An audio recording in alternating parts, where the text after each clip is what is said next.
Editing hack to blur your background.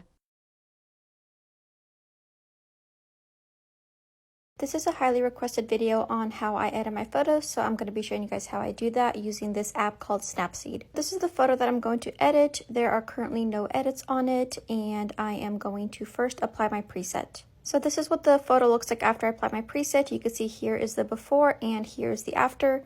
The first thing I do is I select the Tools menu and then I go to Lens Blur.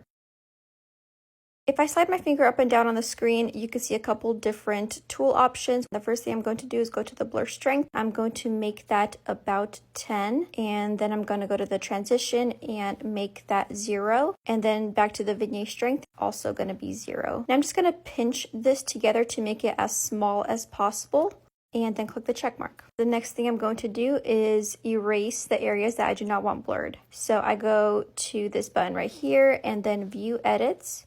I'm going to go to the lens blur and then select that little paintbrush mark. I'm going to zoom out a little bit. You could toggle this little eye on and off. If it's on, then you can kind of see where you are applying that brush. It turns red, as you can see right here. At 100% strength, I am going to blur this entire area. And typically when you have a blurry background and you get closer to the subject, it gets less blurry. So I'm going to go down to 50%, then I'm going to go down to 0. It looks like a gradient rather than just a harsh line. I'm going to keep it on the 0, and I'm going to pretty much erase what I don't want blurred. As you can see, I'm starting with the edges because they're the hardest, and then I'm going to fill in the center.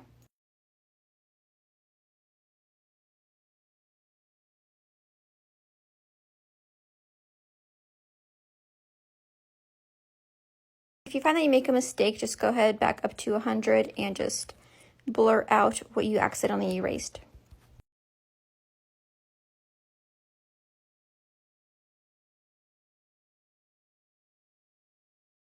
I'm also toggling the little red switch so that if I need to see a little bit clearer, I can just toggle it on and do some erasing. You're not going to get a perfect edit with this, but for me, it is good enough.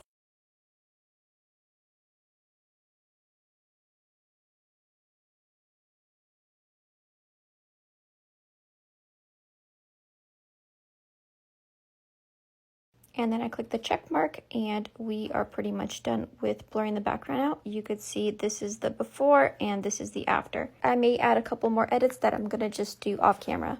So this is what my final photo will look like. This is what I would post on Instagram. Here's the before and then here is the after. Let me know if you guys wanna see any more editing tips and tricks using Snapseed.